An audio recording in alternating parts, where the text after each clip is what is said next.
Before we begin, we're thinking about certain things that we're just starting to look at. David Bernhardt is, as you know, going through the process of becoming Secretary of Interior from acting. He's done a fantastic job, and I think he will continue, and we look forward to that. We're thinking about doing on the 4th of July or thereabouts a parade, a Salute to America parade. It'll be really a gathering as opposed to a parade, I guess you'd have to say. Perhaps at the Lincoln Memorial, we're looking at sites, but we're thinking about doing something which would become perhaps a tradition, Salute to America on July 4th or July 4th weekend, somewhere around that area. And David, you're taking charge of that, and you'll see how it works out with schedules and everything else. And I think it could be a very exciting day. And the fireworks is there anyway, so we just saved on fireworks. We get free fireworks because it's already being done. So that's very good. So good morning and welcome to our cabinet meeting. As I said in my State of the Union address, I'm eager to work with both parties to deliver for all Americans. That's what we have to start doing. There's tremendous and quite unusual attitude on the other side. There's a lot of anger, and they're slipping extremely far left, and we don't want that to happen to our country. So we're working very hard with the other side, and hopefully positive things can take place. Since the election, we've created 5.3 million jobs, including more than 300,000 last month alone. Blue-collar jobs have grown at their fastest pace in more than 30 years, and we've added 500,000 manufacturing jobs. That number is going to very soon be 600,009 because of certain things that are happening. And economic growth has nearly doubled since I took office. We have a big team over in China right now, and they're working very hard dealing with the Chinese who want very much to make a deal. We'll see what happens, but the tariffs are bringing a tremendous amount of money to our Treasury, and as you read, of the 21 points, and actually the number would be 25 now on the areas that are taxed at 25. China's paying for 21, and we're paying for 4. So that's pretty good. But we're bringing billions and billions of dollars into our Treasury right now. We'll see what happens, but they very much want to make a deal. Their economy's been hurt by the tariffs, and our economy is thriving like really never before. I mean, we're doing incredibly well. We have a lot of companies going to be announcing. They've already announced in some cases, and in many cases they have announced. They're moving back into the country. They want to be a part of the United States. It's like a miracle in the United States what's happening, but we have a lot of companies that have left in many cases. They left our country and they're moving back, and that means a lot of jobs. Speaking of jobs, we have to have more people coming into our country because our real number is about 3.6, 3.7. It took a little blip up during the shutdown and went up to 4, and 4, any country would take a 4, but we're about 3.7, probably going lower. We need people, so we want to have people come into our country, but we want to have them come in through a merit system, and we want to have them come in legally, and that's going to be happening. We're doing very well in that regard, but we have tremendous numbers of companies, and you've been reporting on them. A lot of car companies are coming back to the United States. We want to keep the job boom going strong, and we must protect our economy, and we have to protect it from any attempts to impose socialism. Socialism does not work too well, and we don't want that as part of our country and as part of our heritage. We just can't have it. Everything would come to an end and rapidly, and then all of a sudden you'd see things happening and you'd say, what's going on? Whatever happened? But we're at a high point today, and we're going to go a lot higher. We have a long way to go, frankly, as far as I'm concerned, especially when we make the good trade deals and make the good military deals. As an example, as you know, South Korea, we defend them and lose a tremendous amount of money, billions of dollars a year defending them. They agreed at my request, and working with Secretary Pompeo and John Bolton, they agreed to pay yesterday $500 million more toward their defense. $500 million with a couple of phone calls. I said, why didn't you do this before? They said, nobody asked. So it's got to go up. It's got to go up. Right now it costs us $5 billion a year to defend. As an example, South Korea, we have a great relationship and with President Moon, and we're doing great things, and North Korea is coming along. South Korea is just an example. But South Korea is costing us $5 billion a year, and they pay They were paying about $500 million for $5 billion worth of protection. And we have to do better than that. So they've agreed to pay $500 million more, and over the years it'll start going up. And they will be terrific, and they've been very good. We've had a really strong, we made a new trade deal with South Korea. And the same thing will go with Japan, and the same thing will go with Saudi Arabia and many others. I mean, we protect Saudi Arabia. They've got nothing but cash, and we protect them with great subsidy. We give Saudi Arabia subsidy. It should be the other way around as far as I'm concerned, right? So a lot of things are happening, and all of this inures to the strength of our country and to our economy. And so we're looking forward to seeing that. The Mexico deal, as you know, Mexico/Canada trade deal, USMCA, is a tremendous deal. But one of the things, because NAFTA was one of the worst deals in the history of this country ever signed. It cleaned out our jobs and our company. It was just a terrible, terrible thing that we signed NAFTA.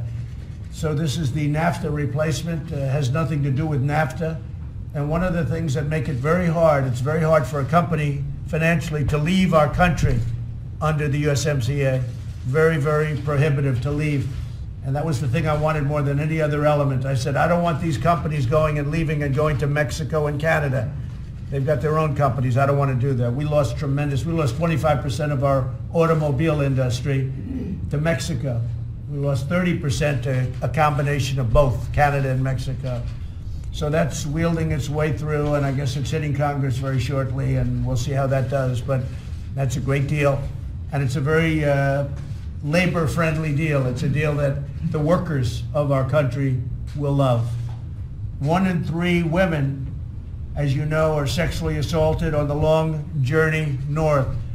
We want to stop that. We want to stop those journeys. The way you do that is with barrier security, a wall, and making a lot of progress. In fact, I noticed yesterday when I got to El Paso, they had signs, finish the wall instead of build the wall, because we're doing a lot of wall right now.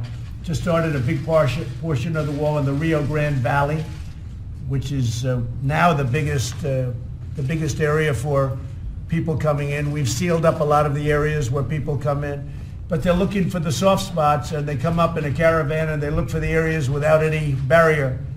And that's where they like to come in, and we grab them, and it's a very tough situation. And we could save billions and billions of dollars in cost, and hundreds of billions of dollars in drugs and what they're doing to us with drugs. And so much of it comes through. And don't believe people when they say it all comes through the portals. It doesn't. The ports of entry. It comes through, the big loads come through the border where you don't have wall, where they can drive a truck, a big truck loaded up with drugs, or loaded up with, as they call it, human cargo. Human cargo. These are traffickers. These are the worst people on earth. And they don't come through the ports of entry with people in the back of a car tied up. You could never do that.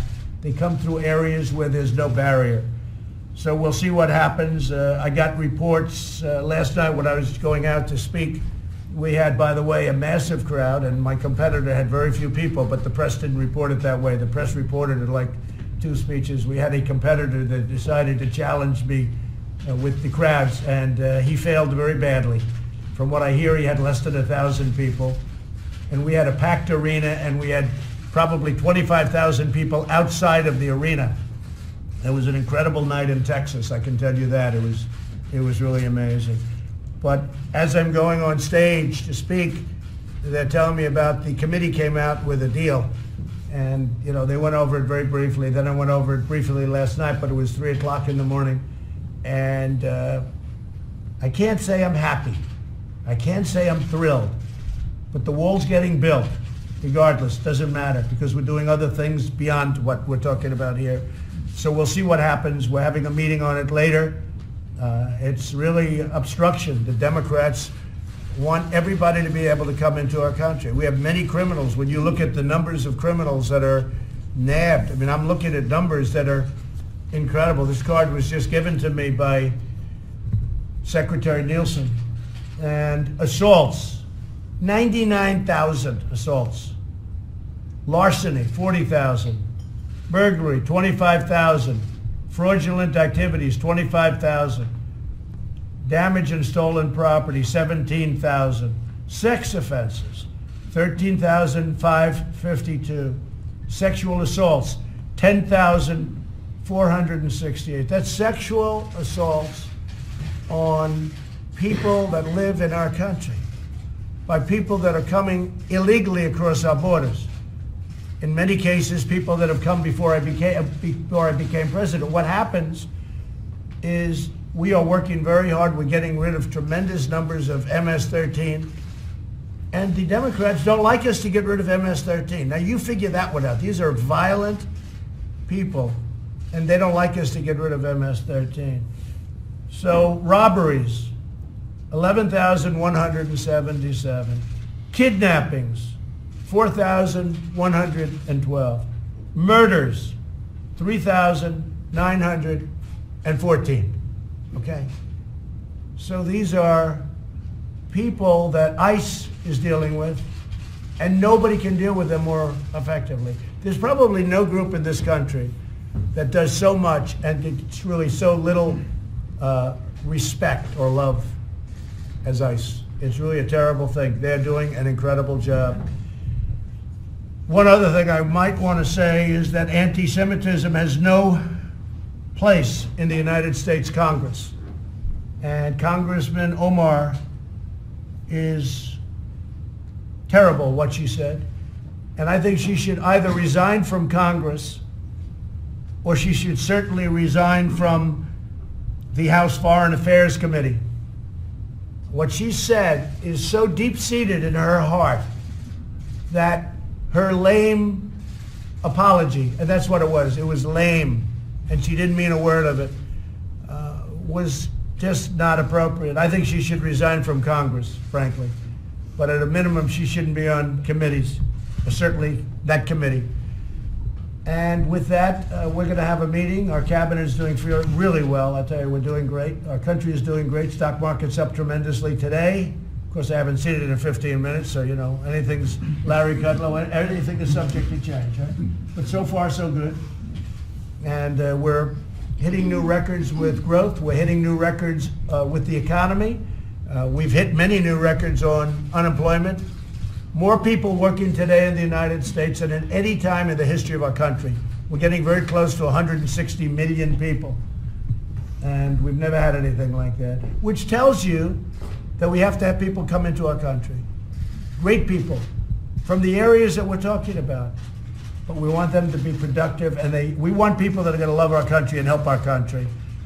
So I want to thank our cabinet. The cabinet's doing a fantastic job, really unsung job, because members of this cabinet, there are those people that say this is one of the best cabinets this country has ever had. I happen to agree. We have great people in our cabinet, and I want to thank you all very much for doing a fantastic job. Thank you very much. And Matt, I guess maybe at some point there'll be a vote, and maybe at some point you won't be doing what you're doing. Come here. I think you've taken a tremendous amount of abuse. You handled yourself incredibly last Friday. But on behalf of all of us, I want to thank you very much. Matt Whitaker.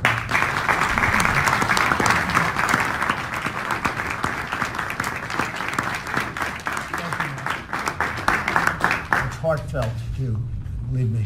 Okay, thank you all very much. Sir, will you sign Congress's border deal? I have to study it. I'm not happy about it. It's not doing the trick, but I'm adding things to it. And when you add whatever I have to add, it's all going to happen where we're going to build a beautiful, big, strong wall that's not going to let criminals and traffickers and drug dealers and drugs into our country. It's very simple. It's very simple. We're building a wall. And now I'm saying we're finishing a wall. We just started a big section on the Rio Grande. You probably saw it. Some of you were there when they started. You went there, you didn't believe it. You went there, you see trucks all over the place. You said, hey, he's not kidding. I don't kid. I never kid about construction. I love construction. And I know how to do it for the right price.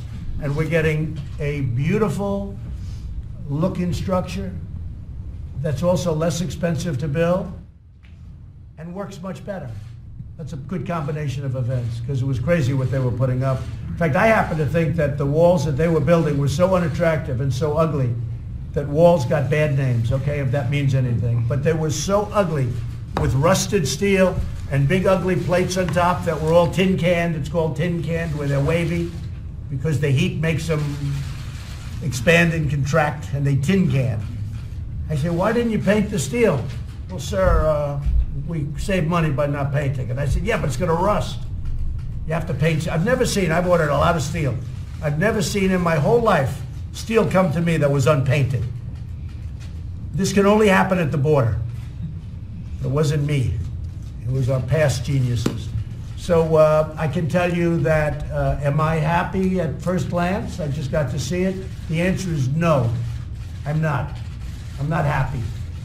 But am I happy with where we're going? I'm thrilled, because we're supplementing things and moving things around, and we're doing things that are fantastic and taking from far less important areas. And the bottom line is we're building a lot of wall. Right now we're building a lot of wall. And you think it's easy? We're building in the face of tremendous obstruction and tremendous opposition from a small group of people. Now, one thing that happened that was, I think, very revealing, we had the biggest and best border agents and experts come up and see the committee. And they said, more than anything else, you need a barrier, you need a wall. And the recommendation was unacceptable to the committee. So that tells you more than anything else.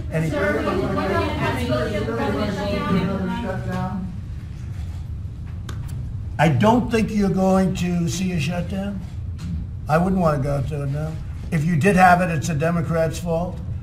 And I accepted the first one, and I'm proud of what we've accomplished, because people learned during that shutdown all about the problems coming in from the southern border. I've always accepted it. But this one, I would never accept if it happens, but I don't think it's going to happen. But this would be totally on the Democrats.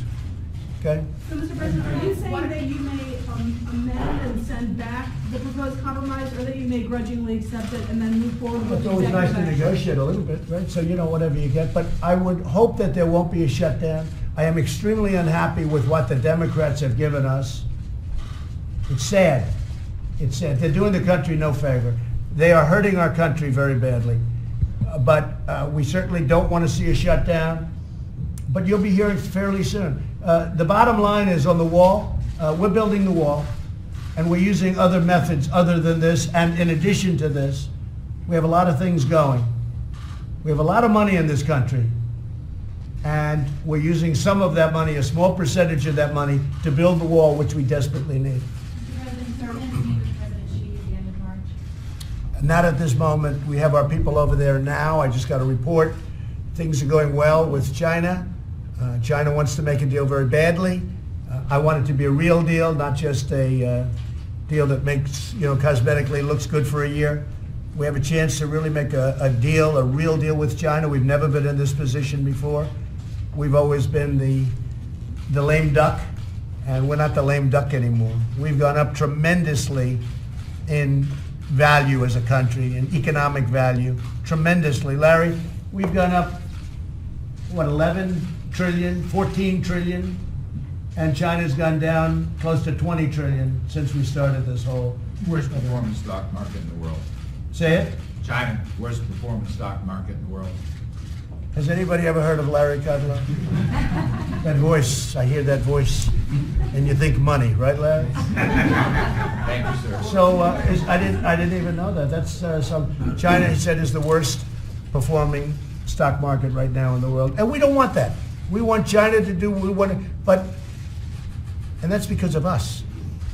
And have to be one of the best performing stock markets, but we are the best performing country, and we have a lot of potential for further growth. So we're doing very well over in China. Our people are there, the people very well.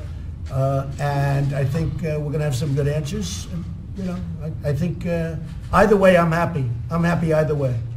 I could live receiving billions and billions of dollars a month from China.